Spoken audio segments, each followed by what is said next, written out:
가정이 행복해야 신앙생활도 잘할 수 있고 또 인생도 행복할 수가 있습니다.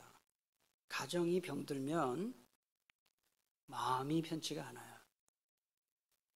마음이 병이 들어요. 그래서 인생도 병이 들게 됩니다.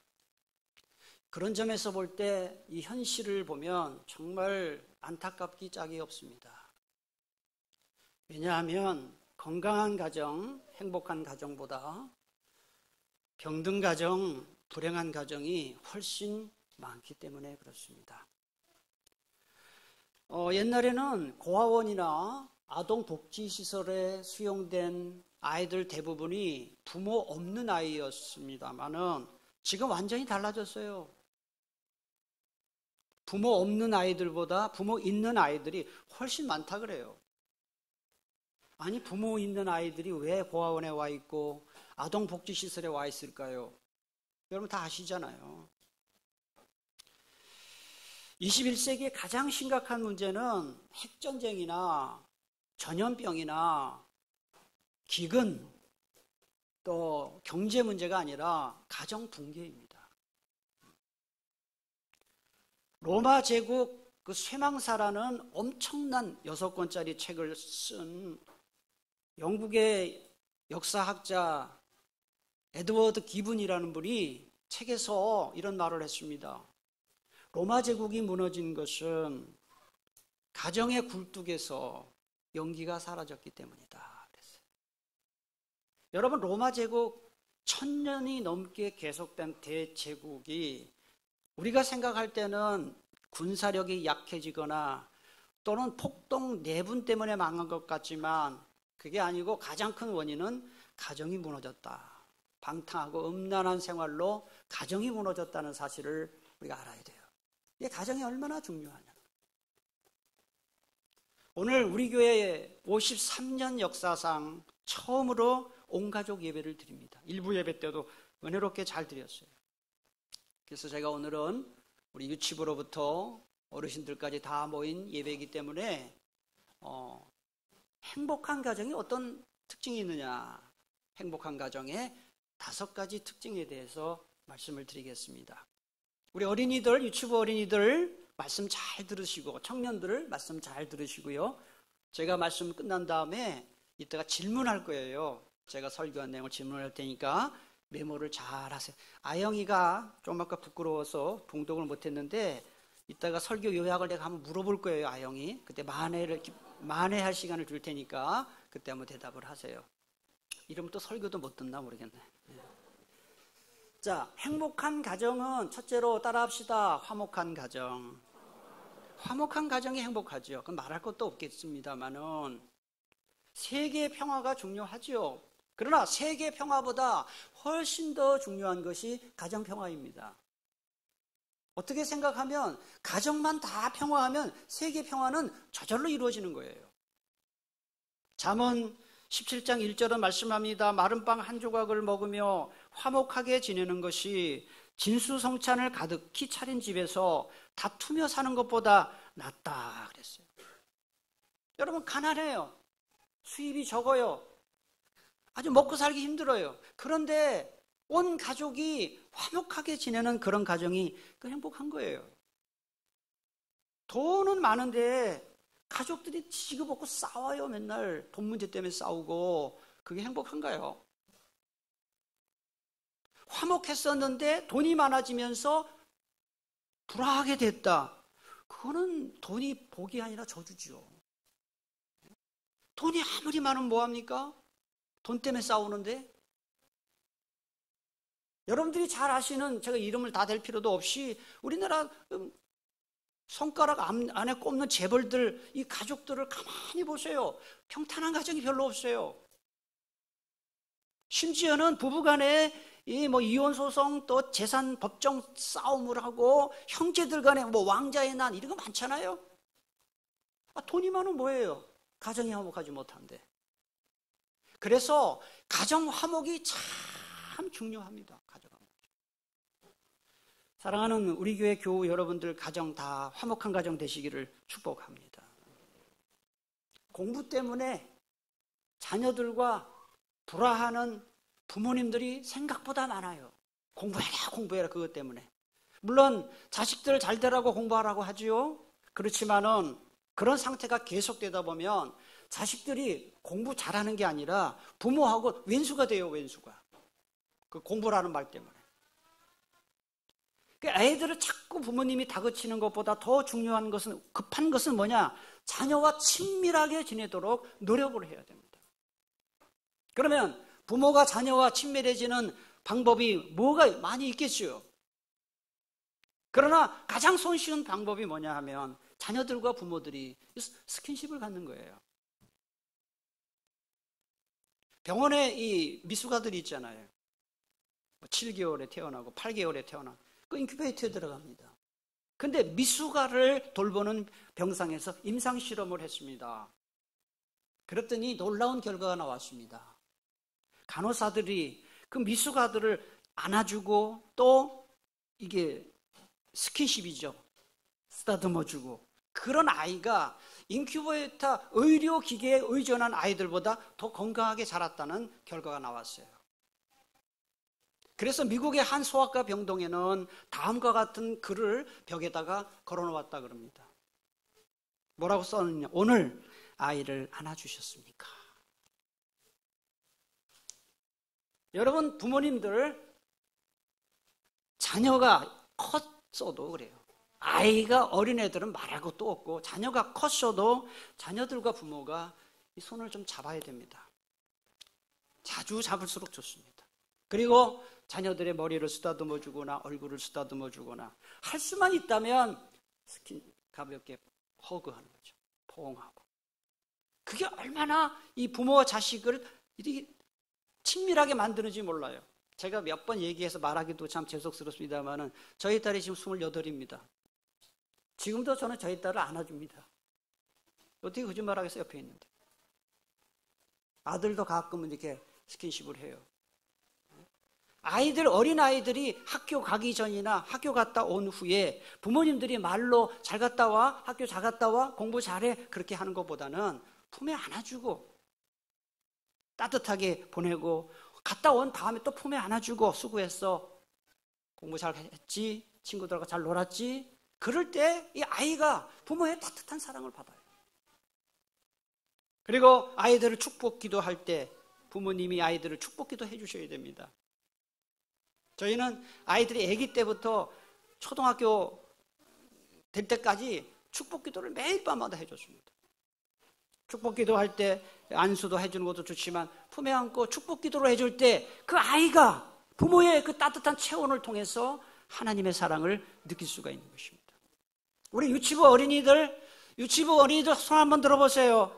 유치부 어린이들 손 한번 들어보세요. 제가 하나 질문할게요. 엄마나 아빠가 자주 안아주는 어린이들 한 손 들어보세요. 엄마나 아빠가 안아주는 어린이들 자주. 다 손 많이 들었네요. 내리세요. 엄마나 아빠가 아이들을 자주 안아줘야 됩니다. 스킨십을 해야 됩니다. 자, 행복한 가정은 둘째로 대화를 많이 하는 가정입니다. 뭐를 많이 한다고요? 대화를 많이 하는 가정입니다. 가족들과 대화를 얼마나 하느냐를 보면, 자주 하느냐 안 하느냐를 보면 그 가정이 행복한 가정인지 그렇지 않은지 금방 알 수 있습니다. 대화가 많은 가정은 그건 볼 것도 없이 행복한 가정입니다. 이거는 부모 자식 간에도 그렇지만 부부 간에도 그렇습니다. 대화하지 않는 가정, 대화가 거의 없는 가정, 행복하지 않습니다. 여러분 한번 가정을 생각해 보세요. 부모와 자녀 간의 대화가 있는가? 부부 간의 대화가 있는가? 만약에 대화가 없다 그러면 지금 굉장히 그 가정이 문제가 있는 겁니다. 그런데 말에도 온도가 있다는 거 아시죠? 따뜻한 말이 있고요, 차가운 말이 있어요. 따뜻한 말이 오가는 가정은요, 그 가족들의 마음이 따뜻해져요. 그리고 정서적으로 안정이 되어 있습니다. 그래서 이 가정에서 따뜻한 말이 오가는 사람들은 여유가 있어요. 그래서 밖에 나가도 자신감이 있어요. 아이들도 그렇고 어른도 그렇고. 그러나 안에서 새는 바가지 바깥에 샌다는 말이 있잖아요. 안에서 늘 차가운 말만 오가는 가정, 엘리베이터 안에 있는 모르는 사람들과 어색한 침묵이 있는 그런 가정, 말이 오가기는 오가는데 아주 가시돋친 말, 차가운 말만 오가는 가정, 불평하고 불만만 오가는 가정, 행복하지 않겠죠. 오래전에 한 일간신문에 사컷짜리 그 만화에 실린 내용을 보고 제가 웃었습니다. 웃으면서도 슬프더라고요. 그 내용은 이래요. 한 직장인 남자가 직장에 갔습니다. 점심시간이 됐습니다. 도시락 뚜껑을 열었습니다.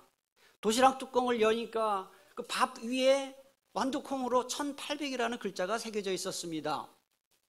그게 주변에 있던 사람들이 보면서 우와 하면서 부러워하는 거예요.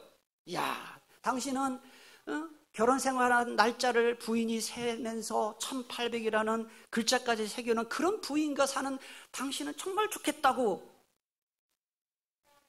그러자 그 직장인 남자가 정색을 하면서 이렇게 대답을 했습니다. 사실은 그렇지 않아요.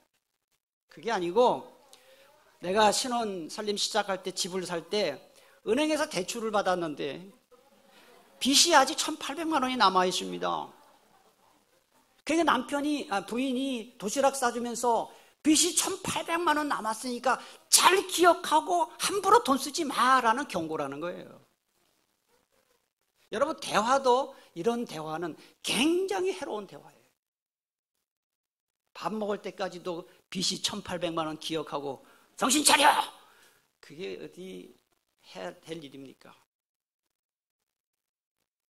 아들이 고민이 있을 때 자기 아버지에게 고민을 털어놓는 아들이 얼마나 될까요? 통계 조사가 나왔습니다. 놀랍게도 4%밖에 안 됩니다. 무슨 얘기죠? 아들 100명 중에 4명만 자기 아버지에게 고민을 털어놓는다. 왜 그럴까요? 아버지와 거리가 있다는 거예요. 친하지 않다는 거죠. 엄마는 그래도 대부분 아이들과 시간을 함께하는 시간이 상대적으로 많아요.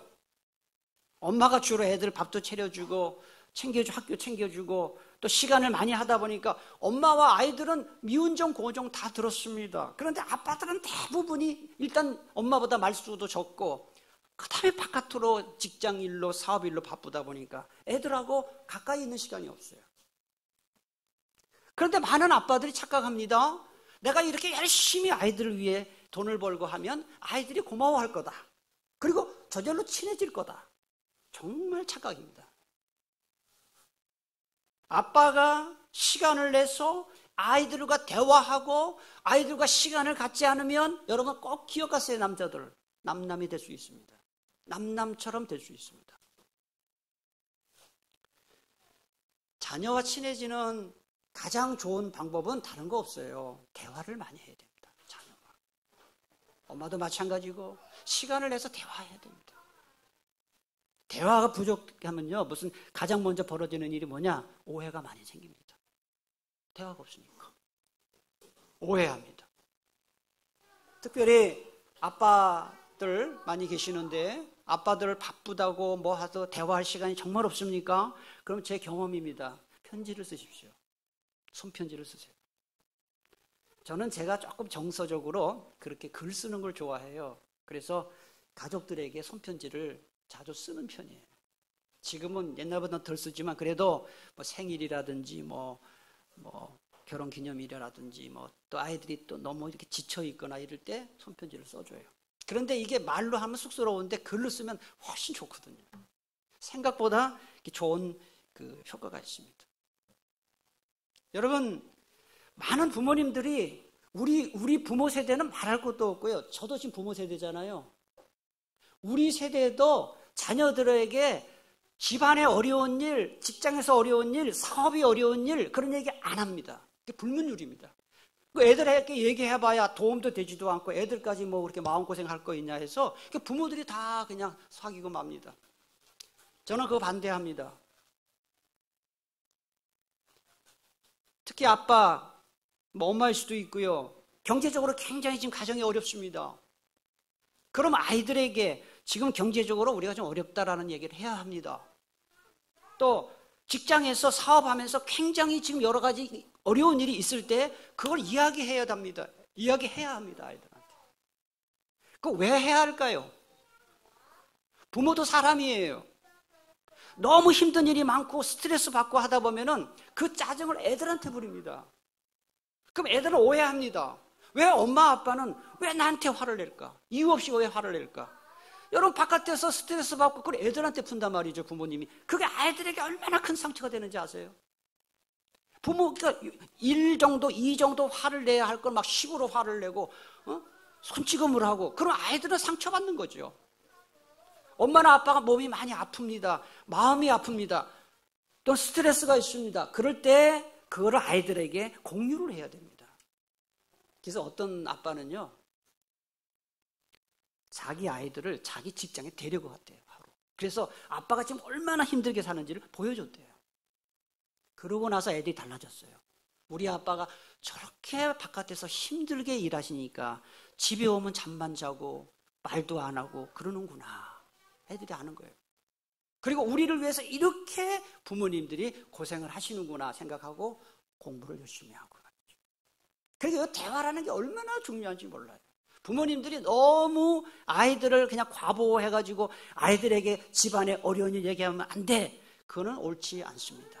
어려울 때는 어렵다고, 몸이 아프면 아프다고 이야기를 해야 아이들도 배려심을 배우고, 또 하나는 부모님이 사는 이런 모습들을 해줘야 애들이 책에서 배울 수 없는 인생을 사는 지혜를 배울 수가 있어요.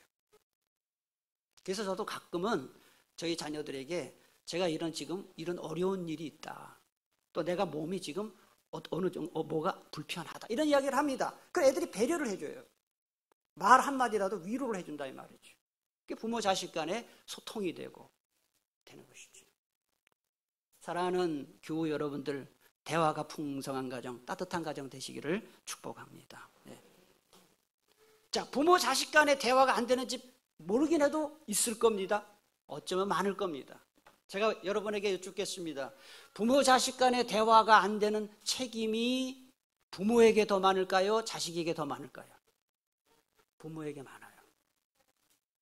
어떤 분들은 그래요. 애들이 말이에요. 목사님, 우리 애들은 집에만 오면 자기 방에 들어서 문 꽉 잠궈요. 그게 부모 책임이에요. 부모 책임이 커요. 그러니까 대화가 안 되는 책임이 애들한테는 적습니다. 부모에게 있습니다. 부모가 노력을 해야 됩니다. 자, 행복한 가정은 셋째로 서로의 결점과 단점을 포용해 주는 가정이다. 뭘 포용해 준다고요? 뭘 포용해 준다고요? 결점과 단점을 포용해 주는. 오늘 여자 집사님이 옛날에 부흥회 많았잖아요, 교회. 부흥회 참석해서 강사 목사님을 통해 은혜를 받았어요. 부흥회 강사 목사님들은 이렇게 좀 재미있는 이야기 많이 하잖아요. 부흥회 강사 목사님이 이래 설교를 하다가 재미난 이야기를 했어요. 여러분, 세상에서 차가운 바다 이름이 뭔지 아세요? 그 바다의 이름은 썰렁해예요. 그랬어요. 썰렁해. 바다 해자, 썰렁해. 여러분, 세상에서 따뜻한 바다 이름이 무엇일까요? 사랑해. 그런데요, 그 여자 집사님이 그 이야기를 들으면서 정신이 번쩍 났대요. 왜냐하면 자기 남편이 경상도 남자인데 사랑한다는 말을 한 번도 안 했다는 거예요. 연애할 때는 했는데.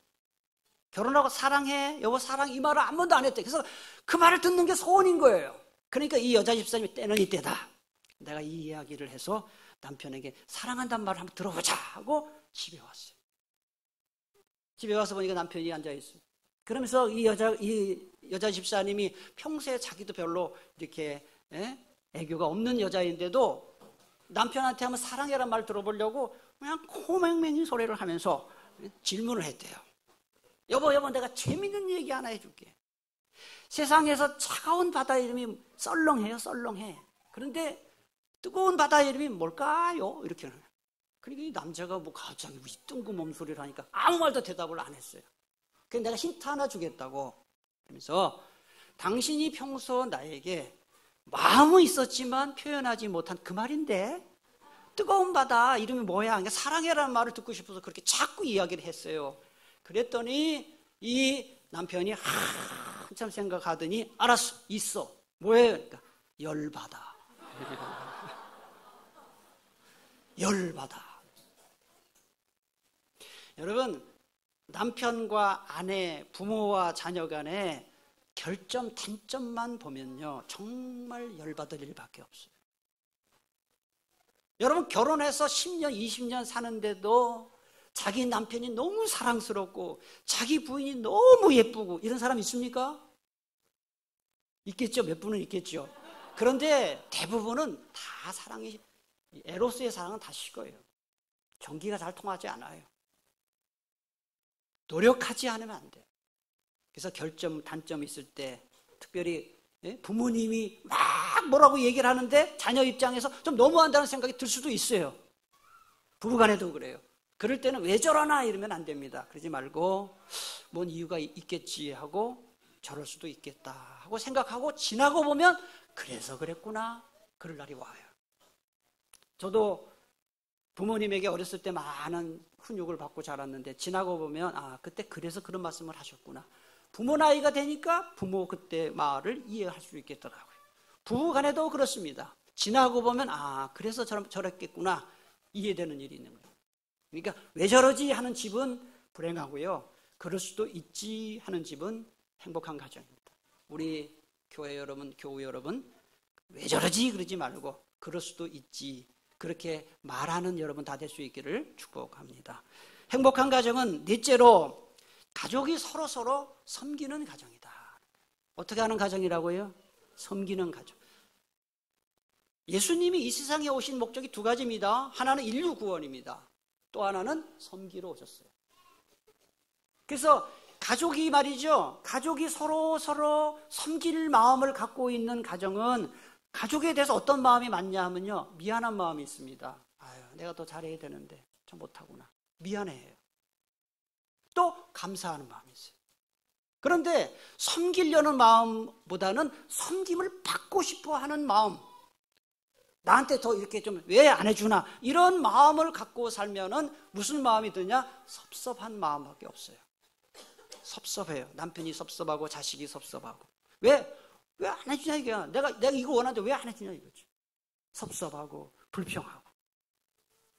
자, 이 시간 여러분에게 제가 질문하고 싶습니다. 여러분의 마음속에는 미안한 마음이 많은지, 가족에 대해서 섭섭한 마음이 많은지를 한번 생각해 보세요. 미안하고 감사하는 마음이 많은 가정은 행복하고요, 섭섭하고 불평하는 마음이 많은 가정은 행복하기 힘듭니다. 누군가 그러더라고요. 부부간에도 미안한 마음이 들면 그때 철이 난 거래요.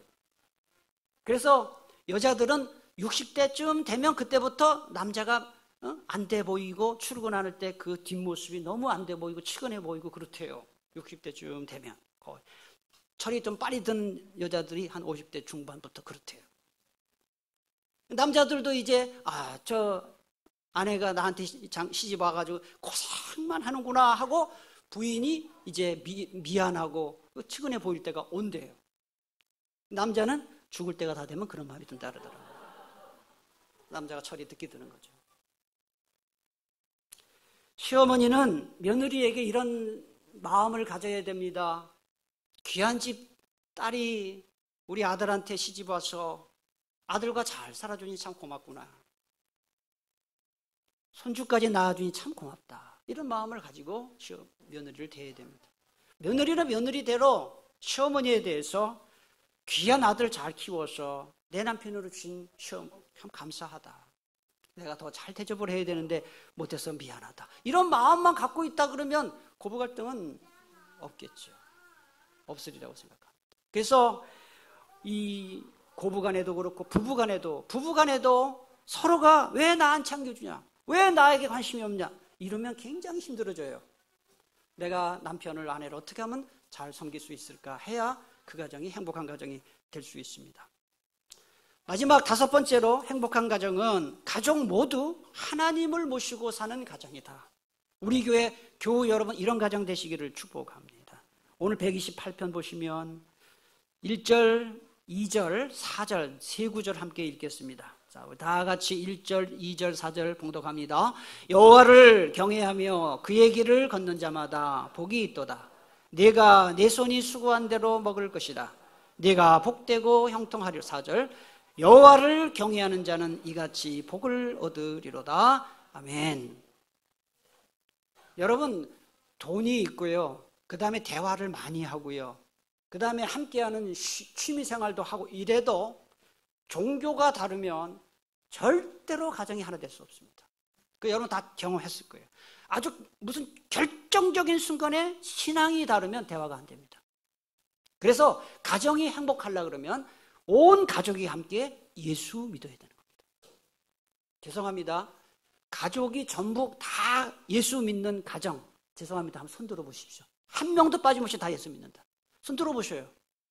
다 예수 믿는다, 우리 식구들. 예, 내리시기 바랍니다. 아직 예수 믿지 않는 그 식구에 대해서 어떤 마음을 품고 있습니까? 섭섭합니까? 원망스럽습니까? 정말 하루라도 빨리 가족이 다 예수 믿도록 기도 많이 하시고 노력해야 합니다. 그런데 특별히 남편이 교회 나오지 않는 가정이 있어요. 그런 분들을 특히 아내분들에게 제가 말씀드립니다. 말로 예수 믿어야 됩니다. 교회 나가야 됩니다. 그거 별로 효과 없습니다. 남편이 감동받을 정도로 잘 섬겨야 교회 나오고 싶은 마음이 드는 것입니다. 오늘 특별히 유치부 아이들, 그 다음에 청년들이 같이 참석했는데요. 여러분의 자녀들을 예수 잘 믿는 자녀로 키우기를 축복합니다. 또 여러분의 며느리, 여러분의 사위를 예수 잘 믿는 사람을 데리고 오세요. 저는 저희 며느리, 사위 첫째 조건이 신앙입니다. 다 여러분도 그렇겠습니다만 첫째가 예수 잘 믿어야 됩니다. 가능하면 몇 대째 믿으면 좋고요. 그전에는 뭐 5대째까지 했다가 제가 다 깎았어요. 깎아가지고 5대째 하니까 애들이 이거 뭐 우리는 결혼할 가능성이 없다 뭐 막 데모를 하고 그래서 3대로 깎아줬습니다. 지금 3대 정도는 그래도 믿으면 좋겠다. 그래서 대대로 믿는 집안의 사람을 며느리나 사위로 삼아야 되겠다, 이런 기도를 하고 있고요. 그 다음에 우리 청년들, 우리 유치부 어린이들 아직도 멀었습니다만은 결혼을 꼭 예수 믿는 사람하고 해야 됩니다. 우리 청년들 잘 들으세요. 뭐 얼굴이 반반하고 뭐 직장 좋고 많이 배우고 사회적인 신분이 있고, 그것도 뭐 나쁘진 않지만 더 중요한 건 뭐예요? 믿음 있는 사람을 얻어와야 돼요. 믿음. 제가 가끔 속상할 때가 언제냐면 청년들이 애인이라고 데리고 다녀요. 교회 데리고 나오기도 하고, 또 부모님이 이렇게 소개를 하는데 그런 말을 해요. 다 좋은데 예수 안 믿는데. 다 나쁜 겁니다. 예수 안 믿으면요, 나중에 살아보세요. 살아보면 알아요. 예수 안 믿는 사람하고 살려면 보통 힘든 일이 아닙니다. 보통 힘든 일이 아닙니다. 그러니까 예수 잘 믿는 사람과 결혼을 해야 되겠습니다. 말씀을 정리합니다. 행복한 가정은 5가지 특징이 있다 말씀드렸습니다. 첫째, 자, 우리 유치부 어린이들 대답해 보세요. 자, 첫째는 어떤 가정이죠? 유치부 어린이들 첫째 어떤 가정이요? 화목한 가정. 두 번째, 대화를 많이 하는 가정. 세 번째, 결점과 단점을 포용해 주는 가정. 넷째, 섬기는 가정. 다섯째, 뭘 잘 믿는 가정이에요? 하나님 잘 믿는 가정. 우리 교회 교우 여러분들, 이런 행복한 가정 되시기를 축복합니다. 기도하겠습니다.